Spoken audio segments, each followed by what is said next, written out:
சமையல் everyday viewers எல்லாருக்கும் வணக்கம். இன்றைக்கி நம்ம வீடியோவில் மட்டன் தம் பிரியாணி எப்படி பண்ணுறதுன்னு பார்க்க போகிறோம். கடைகளில் வாங்குகிற பிரியாணி மசாலா பாக்கெட் எதுவுமே யூஸ் பண்ணாமல் வீட்டிலையே நம்ம பிரியாணி மசாலா ரெடி பண்ணி ரொம்பவே ஈஸியாக இந்த மட்டன் தம் பிரியாணி பண்ண போகிறோம். வாங்க எப்படி பண்ணுறதுன்னு பார்க்கலாம். ஃபஸ்ட்டு நம்ம பிரியாணி பண்ணுறதுக்கு ஒரு ஸ்பெஷலான மசாலா ரெடி பண்ணிக்கலாம். அதுக்கு 1 டீஸ்பூன் மிளகு, 1 டீஸ்பூன் மல்லி, 1 டீஸ்பூன் சீரகம், 1 டீஸ்பூன் பெருஞ்சீரகம், 2 பிரிஞ்சி இலை, 8 கிராம்பு, 2 துண்டு பட்டை, 1 ஸ்டார் பூ, இது எல்லாத்தையுமே நம்ம நல்லா ட்ரை ரோஸ்ட் பண்ணி எடுத்துக்கலாம். ஸ்டவ்வை லோ ஃப்ளேமில் வச்சு கறியிடாத மாதிரி நல்லா வறுத்தெடுத்துக்கோங்க. இது கூட 2 ஏலக்காய் சேர்த்து வறுத்தெடுத்துக்கோங்க. கறியிடக்கூடாது, நல்லா வாசனை வர்ற அளவுக்கு வறுத்து எடுத்துக்கோங்க. சீரகம் பெருஞ்சீரகம் எல்லாம் லைட்டாக வெடிக்க ஆரம்பிக்கு, லைட்டாக கலரும் சேஞ்ச் ஆகிருக்கு. இந்த அளவு வறுபட்டால் போதும். நம்ம ஸ்டவ் ஆஃப் பண்ணிடலாம். இது ஆறுனதுக்கப்புறமா நம்ம ஒரு மிக்சர் ஜாருக்கு மாற்றி பவுடர் பண்ணிக்கலாம். நம்ம வறுத்து வச்சுருந்த ஸ்பைசஸ் எல்லாமே நல்லா ஆறிடுச்சு. நம்ம ஒரு மிக்சர் ஜாருக்கு மாற்றிக்கலாம். தண்ணி எதுவுமே சேர்க்க வேண்டாம். நைஸ் பவுடராக அரைச்சி எடுத்துகிட்டு வந்துடலாம். நல்லா நைஸாக இந்த மாதிரி அரைச்சி எடுத்துகிட்டு வந்தாச்சு. நம்மளோட பிரியாணி மசாலா சூப்பராக ரெடி ஆயிடுச்சு. வாசனையும் சூப்பராக வருது. இதை நம்ம ஓரமாக வச்சிடலாம். அடுத்து நம்ம மட்டனில் மசாலா எல்லாமே போட்டு ஒரு 30 நிமிஷத்துக்கு ஊற வச்சு எடுத்துக்கலாம். 500 கிராம் மட்டனை நல்லா சுத்தமாக கழுவி எடுத்து வச்சுருக்கிறேன். எலும்பு இருக்கிற மட்டன் பீசஸாக எடுத்துக்கோங்க. அப்போ தான் நம்ம பிரியாணியோட டேஸ்ட் வந்து ரொம்பவே நல்லாயிருக்கும். இது கூட 1.5 ஸ்பூன் அளவுக்கு இஞ்சி பூண்டு பேஸ்ட் சேர்த்துக்கலாம். ஒரு 4 ஸ்பூன் அளவுக்கு தயிர் சேர்த்துக்கிறேன். நாம் வந்து இந்த பிரியாணியில் தக்காளி சேர்க்கலை, அதனால் தயிர் வந்து கொஞ்சம் அதிகமாக சேர்த்துக்கோங்க புளிப்பு சுவைக்காக. 1/4 டீஸ்பூன் மஞ்சள் தூள், 2 teaspoon Kashmiri red chilli powder சேர்த்துக்கிறேன். நீங்கள் உங்கள் காரத்துக்கு தகுந்த மாதிரி கூட்டியோ குறைச்சோ சேர்த்துக்கோங்க. அடுத்து நம்ம அரைச்சி வச்சுருக்கிற பிரியாணி மசாலா. பிரியாணி மசாலா அரைச்ச அதே மிக்சர் ஜார்லேயே ஒரு கைப்பிடி அளவுக்கு புதினா, 2 பச்சை மிளகா, ஒரு கைப்பிடி அளவுக்கு கொத்தமல்லி இலை, இது எல்லாத்தையும் 1/4 கப் அளவுக்கு தண்ணி விட்டு அரைச்சி எடுத்துகிட்டு வந்துடலாம். இந்த மாதிரி நம்ம அரைச்சி எடுத்துகிட்டு வந்தாச்சு. நாம் அரைச்சி எடுத்துகிட்டு வந்த பேஸ்ட்டை மட்டன் கூட சேர்த்துடலாம். இந்த மாதிரி புதினாவையும் மல்லி இலையையும் நம்ம அரைச்சி சேர்க்கும் போது மட்டனில் இந்த புதினா மல்லி இலையோட ஃப்ளேவர் வந்து நல்லாவே இறங்கி டேஸ்ட் வந்து ரொம்பவே அருமையாக இருக்கும். தேவையான அளவு உப்பு சேர்த்துக்கோங்க. இது எல்லாத்தையும் நம்ம நல்லா மிக்ஸ் பண்ணிடலாம். மசாலா எல்லாத்தையுமே மட்டன் கூட நல்லா மிக்ஸ் பண்ணியாச்சு. இது ஒரு 30 நிமிஷத்துக்கு நம்ம மூடி போட்டு மூடி வச்சு நல்லா ஊற வச்சிடலாம். குறைஞ்சது 30 நிமிஷமாவது ஊற வைக்கணும். ஒருவேளை உங்களுக்கு டைம் இருந்துச்சுன்னா நீங்கள் 1லேருந்து 2 மணி நேரம் வரைக்கும் கூட ஊற வச்சுக்கலாம். 30 நிமிஷம் ஆயிடுச்சு. நம்ம ஓப்பன் பண்ணிடலாம்.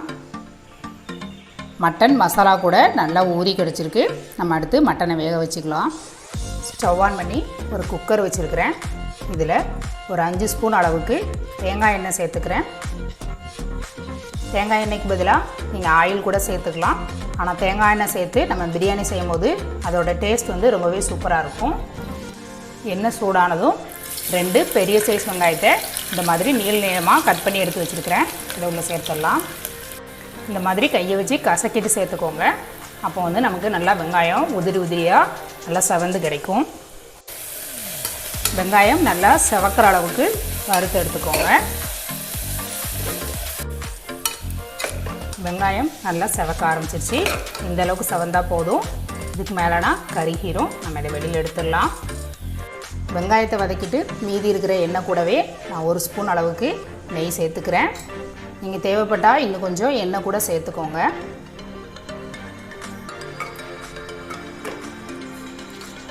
நெய் உருகுனதும் 2 பிரிஞ்சி இலை சேர்த்துக்கலாம்.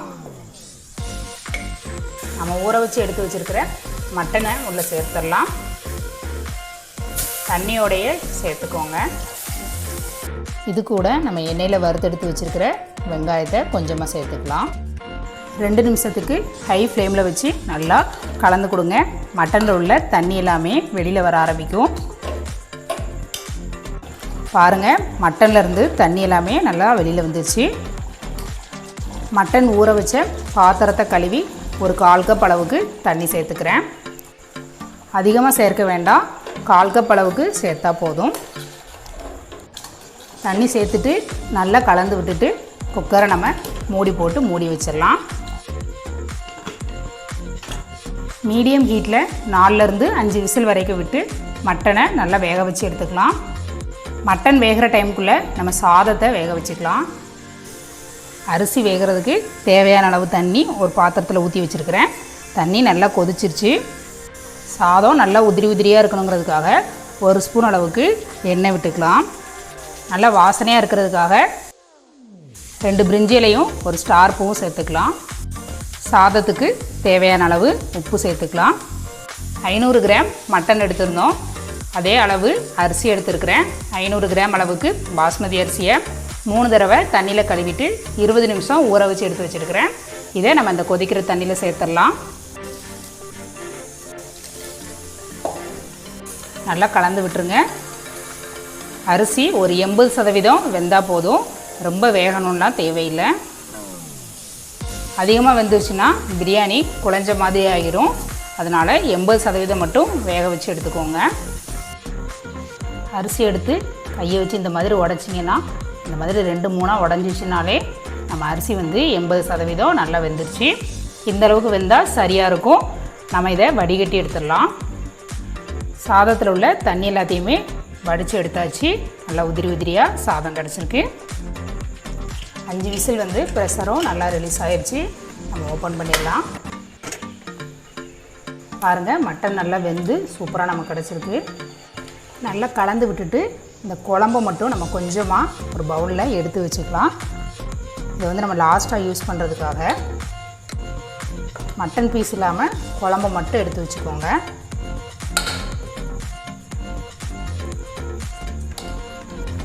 கொஞ்சமாக குழம்பை மட்டும் எடுத்து தனியாக வச்சுருக்கேன். குக்கர்லேயே நம்ம தம் போட்டுடலாம்.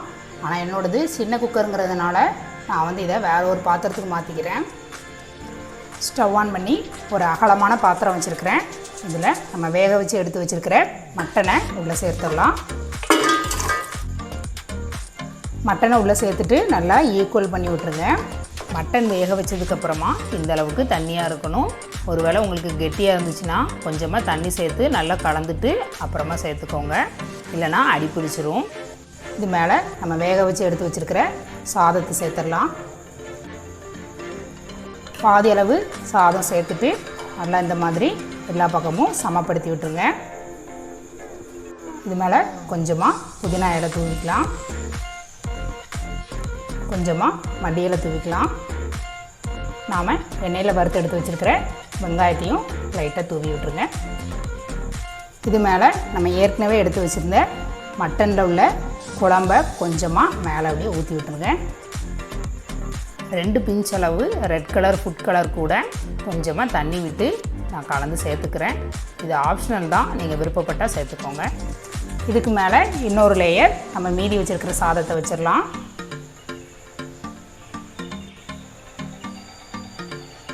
மீதி இருக்கிற சாதத்தையும் வச்சுட்டு நல்லா சமப்படுத்தி விட்டுறலாம்.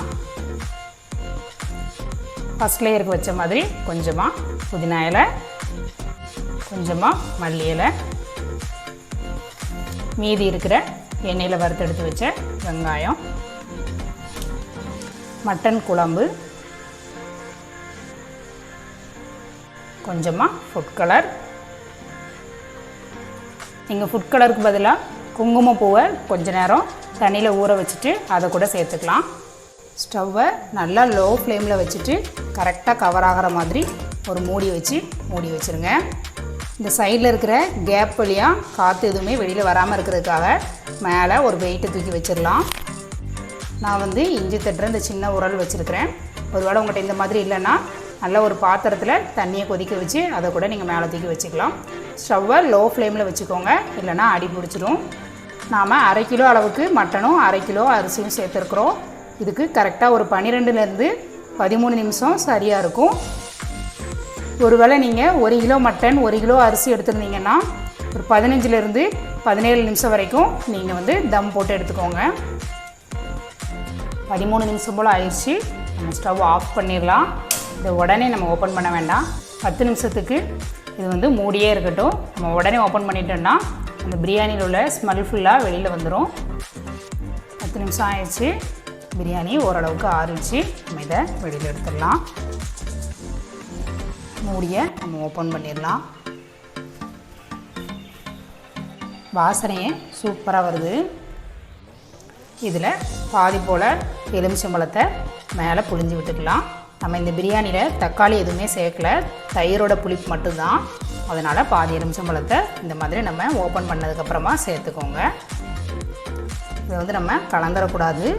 ஒரே ஒரு பக்கமாக மட்டும் அடியோடு சேர்த்து எடுக்கணும்.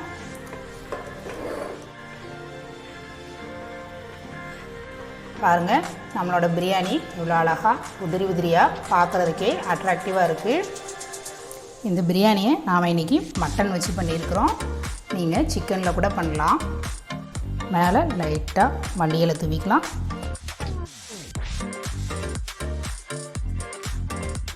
நல்ல உதிரி உதிரியான ரொம்பவே டேஸ்டியான மட்டன் தம் பிரியாணி சூப்பராக ரெடி ஆயிடுச்சு. நீங்களும் இந்த தம் பிரியாணி ரெசிபி ட்ரை பண்ணிவிட்டு எப்படி இருந்துச்சுன்னு கமெண்ட் பண்ணுங்கள். உங்களுக்கு இந்த வீடியோ பிடிச்சிருந்தா லைக் பண்ணுங்கள். உங்கள் ஃப்ரெண்ட்ஸ் அண்ட் ஃபேமிலி கூட ஷேர் பண்ணுங்கள். சமையல் எவ்ரிடே சேனலை சப்ஸ்கிரைப் பண்ணாதவங்க சப்ஸ்கிரைப் பண்ணிக்கோங்க. தேங்க்யூ.